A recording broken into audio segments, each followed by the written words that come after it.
هذه إذاعة الوفاق الوطني الإريتري. مستمعي إذاعة الوفاق، أهلا ومرحبا بكم. فيما يلي نقدم إليكم فقرة برامجنا لهذا الأسبوع، والبداية مع استطلاع الذي أجرته وكالة زاجل مع مجموعة من النشطاء الإريتريين في مختلف أنحاء العالم حول يوم المعتقل الإريتري.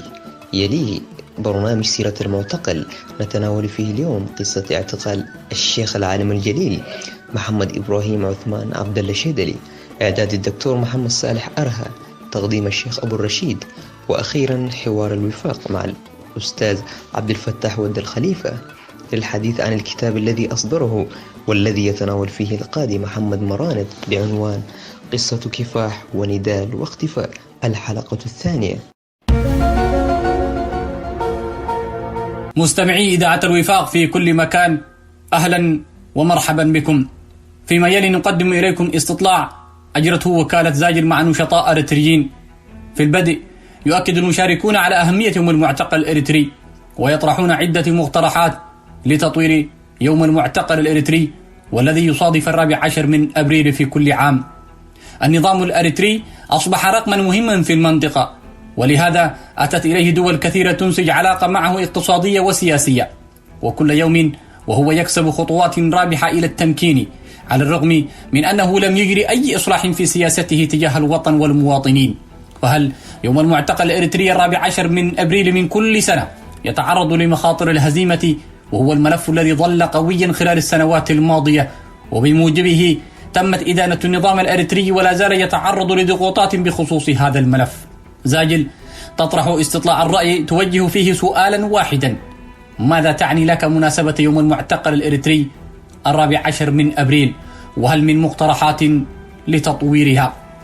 المشاركات أكدت أهمية هذه المناسبة بناء على إنها عمل نضالي عادل، وأنه مقبول عالميا ومؤثر، وقد وردت آراء تدعو إلى تطوير آليات العمل من تكوين جسم، وأن يظل مفتوح النشاط على مدار العام، وأن لا يحمل لافتات سياسية حزبية قد تدعو إلى الاختلاف، وتكفي في الدعوة للانضمام إليه بكل اللغات الأريترية، ودعم هذه الجهود بالتعاون في إنجاحها. وأكدت الآراء إن النظام ينزعج جدا من هذه الأنشطة الخاصة بحقوق الإنسان وبحقوق المغيبين قسرا منذ فجر التحرير وحتى الآن. الاستطلاع شارك فيه شخصيات من مختلف الأطياف، وتنوعت المشاركات من حيث بلد الإقامة لتشمل السودان، المملكة المتحدة، المملكة العربية السعودية، إيطاليا وهولندا وماليزيا والسويد، الولايات المتحدة الأمريكية واستراليا والقارة الهندية. ويأتي ترتيب نشر المشاركات حسب وصولها إلى زاجل. الأستاذ حامد العجب ناشط شبابي أريتري يقيم في مدينة شيكاغو بالولايات المتحدة الأمريكية: يوم المعتقل الأريتري صرخة في ضمير كل إنسان، إن لم يوحدنا العمل الاجتماعي والسياسي بالرغم من حاجة للوحدة، فلتوحدنا هذه الصرخة الإنسانية.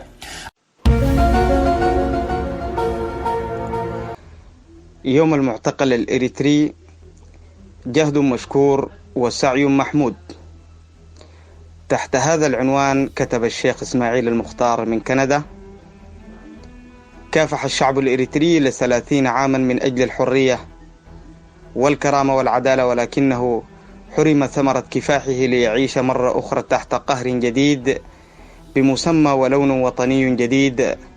كافح الشعب من أجل تحقيق الحلم الذي عبر عنه الشاعر الإريتري أحمد سعد حين قال: فليسقط البؤس الذي تحق الجموع مدى السنين، لن تحبس الجدران نور قضيتي، لا لن أهاب من الطقاة القاثبين، بعطاء ثورة المجيدة دائما سأحطم الأقلال والسجن المهين.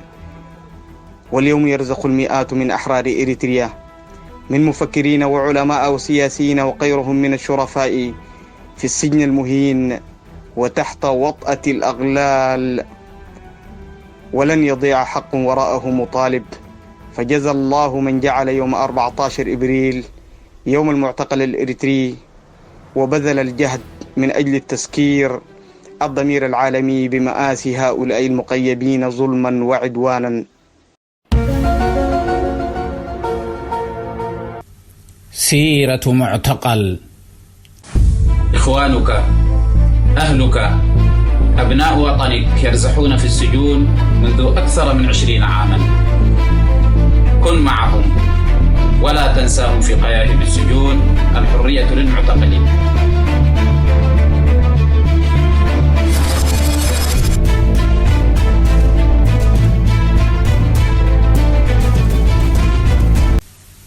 بسم الله الرحمن الرحيم.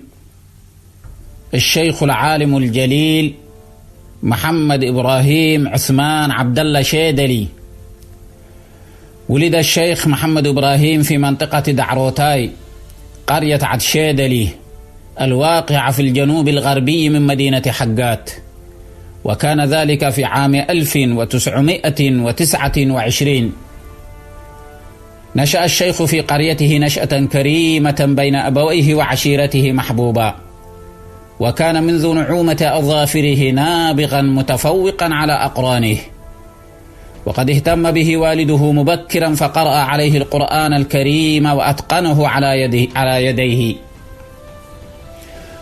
وسبق أن حفظ والده القرآن الكريم وجوده على مشايخ منطقة ودحاشي بالسودان.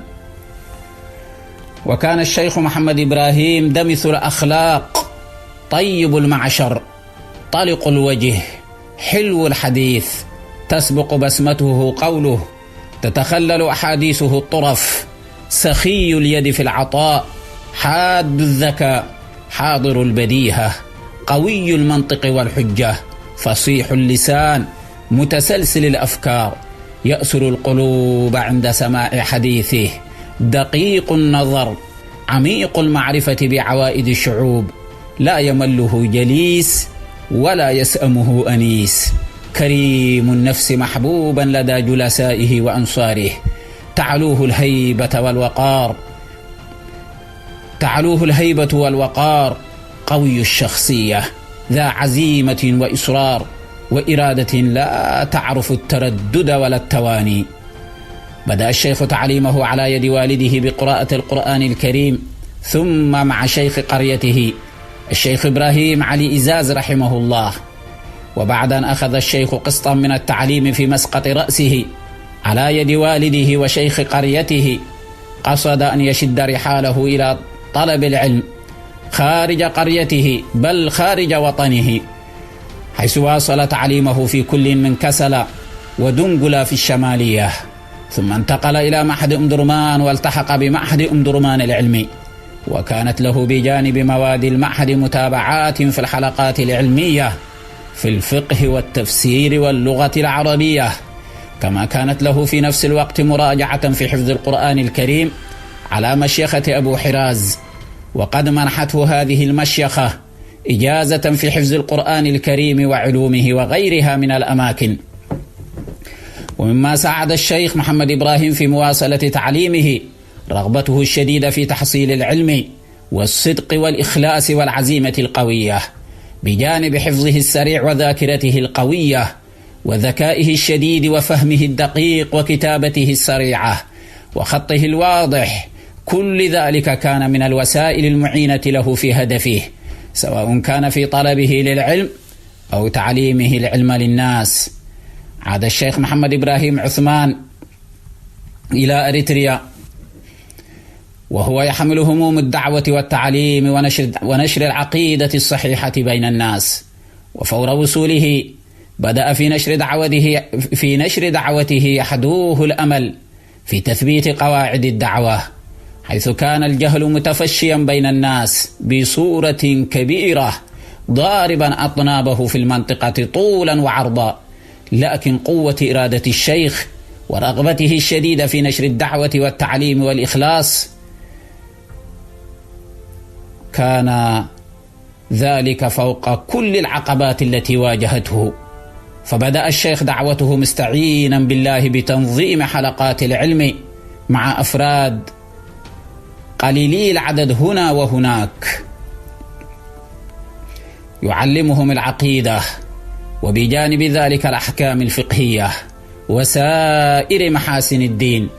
ثم أخذت تلك الحلقات تنتقل وتتسع حتى شملت كل من أغردات وأسمرة، ثم اختار لدعوته مدينة منصورة لتوسطها وللكثافة السكانية في المنطقة، حيث إنها تقع على حافة وادي بركة الشمالية، وهي تابعة لمحافظة أغردات، وبذلك استطاع أن يبدأ دعوته مركزا في منطقة منصورة، وبدأ بالحلقات والوعظ والإرشاد، ثم أسس بها معهد المهاجرين والأنصار في عام 1970 لتعليم الصغار من أبناء المنطقة، بالإضافة للخلوة النموذجية التي كانت تابعة للمعهد. وكان طلاب الخلوة الدفعة الأولى التي افتتح بها معهد المهاجرين والأنصار، وهم ممن حفظ أو قارب الحفظ في هذه الخلوة، وكانت دفعة متميزة في جميع مراحل تعليمها، إلى أن تخرجت في الجامعة الإسلامية بالمدينة المنورة، ثم تلتها دفعة أخرى من المعهد ذاته، وكانت تضاهيها اجتهادا وهمة، وكلا الدفعتين قد سجلتا شرفا عظيما لمعهد المهاجرين والأنصار في محيط الجامعة الإسلامية بالمدينة المنورة، وفي العمل الخيري والدعوي فيما بعد. هذا وإن ظروف الحروب التي مرت على إريتريا لم تسمح بتتابع دفعات المعهد بعد ذلك. وبناء على ما ذكرنا أن الشيخ محمد إبراهيم شيدلي بذل جهودا كبيرة بلا كلل ولا ملل في تلك المنطقة، ونحن إذا قيمنا عمله الدعوي والتعليمي نعتبره بمثابة مجدد في منطقة منصورة وما حولها، وذلك بتبنيه التعليم والدعوة وطرحه للإسلام نقيا ناصعا عقيدة وعبادة. وكيف لا يكون مجددا ونحن نراه قد رفع بإذن الله تعالى أهل تلك المنطقة وما جاورها من درجة الصفر إلى درجة تحملوا فيها أعباء ومسؤولية هذا الدين العظيم ونشر الدعوة في المنطقة. وقد واجهت الشيخ عقبات عديدة، ولكنه لم يلن ولم يقف أمام تلك العقبات، فإنه كان يعلم أنها من سنن الله عز وجل أن يكون لكل دعوة أعداء يكيدون لها ويتربصون بأهلها الدوائر، وهذه حقيقة ثابتة بلا مرية يجب أن نضعها نصب أعيننا. وقد قال الله تعالى في ذلك: أعوذ بالله من الشيطان الرجيم، بسم الله الرحمن الرحيم، ألف لام ميم، أحسب الناس أن يتركوا أن يقولوا آمنا وهم لا يفتنون، ولقد فتنا الذين من قبلهم فلا يعلمن الله الذين صدقوا ولا يعلمن الكاذبين. وانطلاقا من هذه الحقيقة ندرك تماما بأن كل من يؤمن بالله ثم يدعو إلى توحيده بنية صادقة ويحاول أن يغير من واقع المجتمعات التي تفشى فيها الجهل والخرافة والبدع ينسب له العداء والمكر ومحاولات الانتقام ويشتد به البلاء. فمن هؤلاء كان الشيخ محمد إبراهيم نحسبه كذلك والله حسيبه، قد أوذي كثيرا في سبيل هذه الدعوة، حيث سجن وطرد عدة مرات من قبل السلطات الإثيوبية المستعمرة، ثم من قبل حزب العمل في جبهة التحرير الإريتريا، حيث قامت الجبهة بإغلاق المعهد في منصورة وسادرت مبانيه وحولته إلى سكنات لجيشهم بعد أن حطموا اللوحة التي كانت في واجهة المعهد. وكان ذلك عام 1980، كما سجنته جبهة التحرير الإريتريا مرتين، إحداهما في عام 1972 والثانية في عام 1976 في منطقة مقرايب في فترة هيمنة حزب العمل الشيوعية على الجبهة. ثم جاء دور الجبهة الشعبية، وكان أعظم جرما، حيث قامت الجبهة الشعبية بأخذ طلاب المعهد في عام 1983 قهرا بحجة التجنيد الإجباري، وقتلت أحد المعلمين أثناء المداهمات وهو الأستاذ الأمين عثمان حامد رحمه الله، وجرحت عددا كبيرا من الطلاب، وهذا قليل من كثير. وأخيرا جاء دور حكومة أسياس أفورقي، حيث غيبت الشيخ الجليل من الوجود، وهو الذي أفنى حياته لتعليم أبناء إريتريا، وبدل أن يكرم لما قدم فقد قامت الحكومة في عام 1993 بإخفائه، ولا يزال الشيخ مفقودا حتى الآن. نسأل الله أن يفك أسره، نسأل الله عز وجل أن يفك أسره ويرده سالما إلى أهله، كما نسأل الله أن يبارك في دعوته وجهوده ويرفع قدره في الدنيا والآخرة، وأن يحفظ دينه ويعلي كلمته، إنه سميع مجيب. هذا مختصر عن سيرته، وسوف أنشر جهده العلمي والعمل في حلقات قادمة إن شاء الله تعالى، وسير معاونيه من المغيبين. إعداد الدكتور محمد صالح أرها، تقديم محمد جمعة أبو الرشيد. والسلام عليكم ورحمة الله تعالى وبركاته. حوار الوفاق.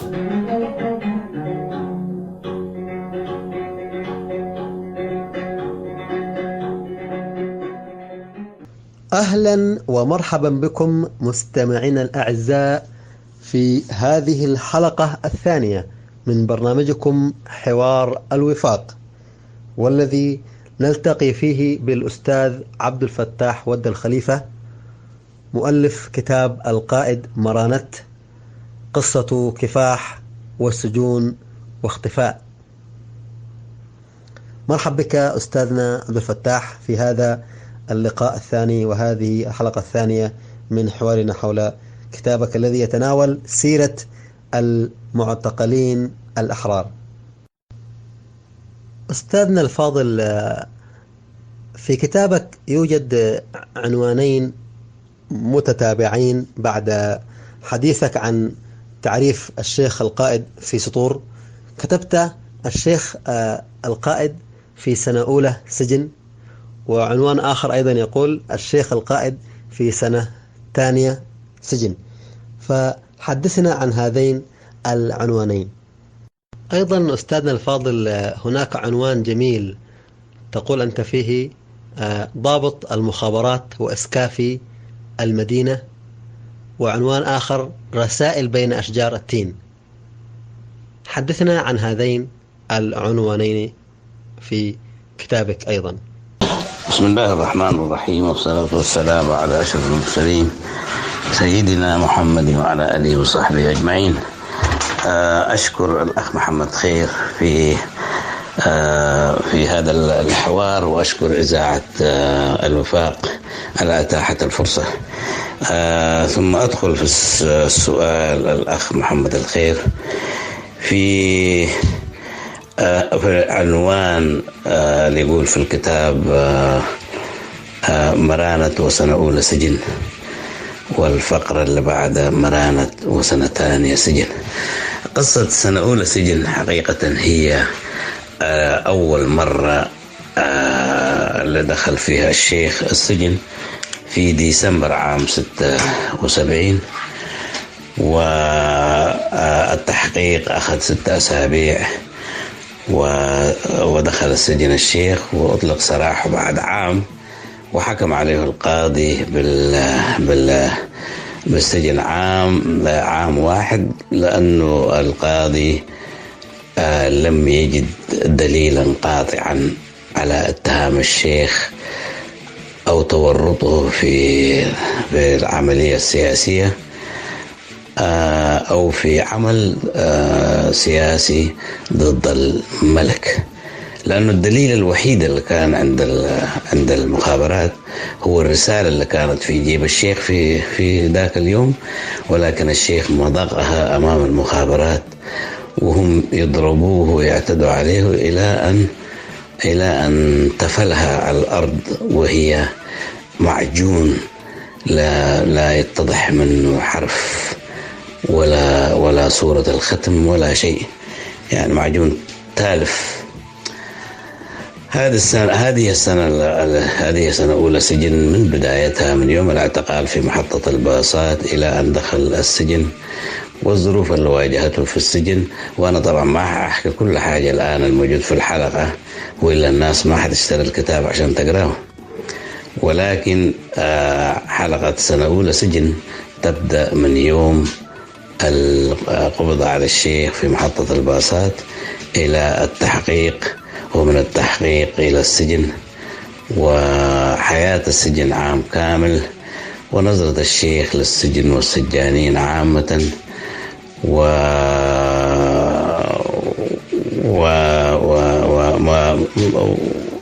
ورفض مثلا الشرطي حارس السجن من مقابلة القائد محمد مرانت لبنت عمه اللي جات زيارة معه واللي كانت معتقلة معه، إلى آخر القصة، إلى أن خرج من السجن.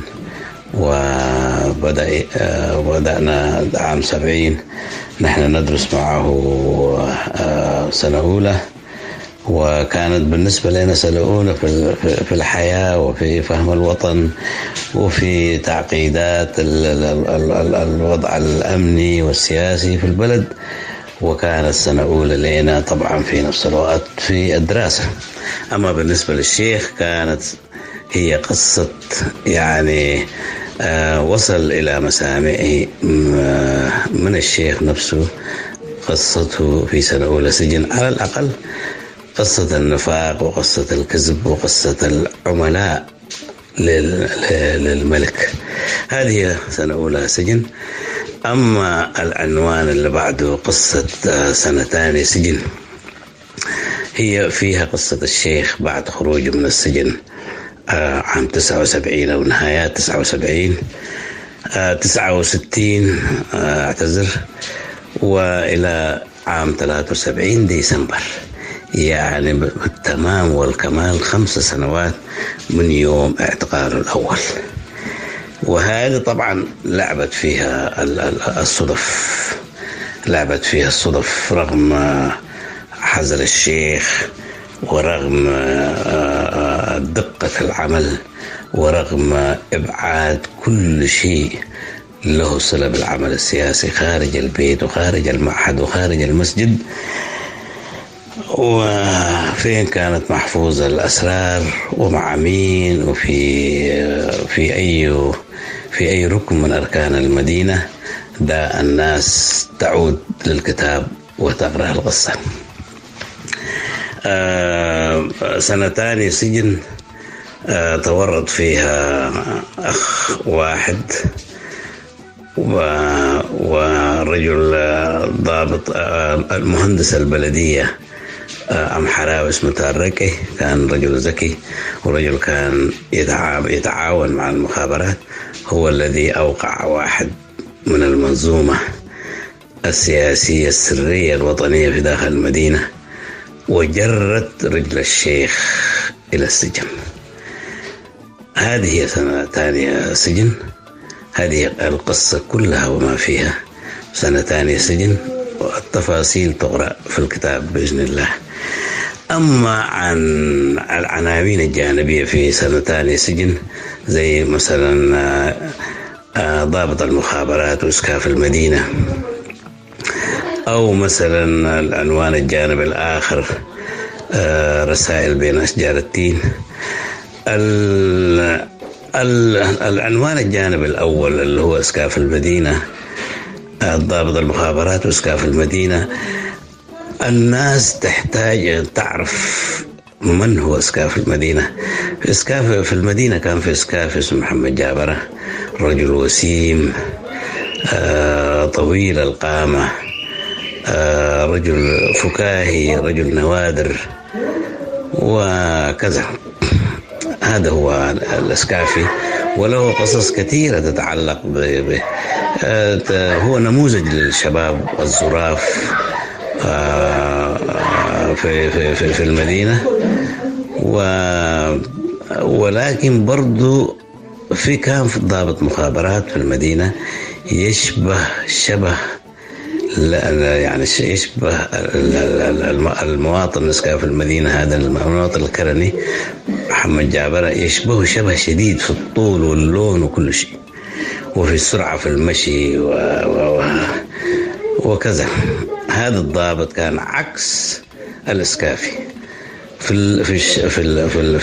في تصرفاته، في عدائه للمدينة، في عدائه لإريتريا، وفي عدائه لكل من يحب إريتريا، عكس الإسكافي يشبهه في الشكل، في اللون، في الطول، في المشي، في كل شيء، لكن محب لمدينته، محب لبلده، محب لمواطنينه، المواطنين الإريتريين عامة ومواطنين مدينة كرن بصفة خاصة. هذه المقارنة فقط في أسلوب ربما أقرب للرواية، فيها كل الحقيقة، ولكن هذا هو. أنا اديت نموذج أو اديت عناوين كبيرة: من هو الإسكافي ومن هو ضابط المخابرات، وبكده اكتفي. الناس ممكن تقرأ باقي القصة في الكتاب. أما بالنسبة لرسائل بين أشجار التين، حبيت أعطي هنا نموذج لصورة العمل السياسي السري الوطني في المدينة. مثلا الأخ المناضل المذكور في الكتاب اللي هو المناضل إبراهيم إدريس رباط، كان بيعمل للثورة ويعمل للوطن من منطقة ميلاده وازنتت على ضفاف عنسبة، وبطلب من قيادة العمل رحل إلى مدينة كرن. ولكن ربما لحنكة قيادة العمل السري كان وضع سيناريو من الأول، لو قبض على واحد من المراسلين إيش يكون رد فعلهم وكيف يدافعوا عن نفسهم. فمهما تكون النتيجة، إذا كان من اخترع القصة هو المناضل رباط أو هي قيادة العمل السياسي، في النهاية توري مدى حنكة ومدى دقة العمل السري في كل إريتريا، ونموذج لها مدينة كرن. فالأخ العم المناضل إبراهيم كان عندما قبض عليه عام 73 في منتصفها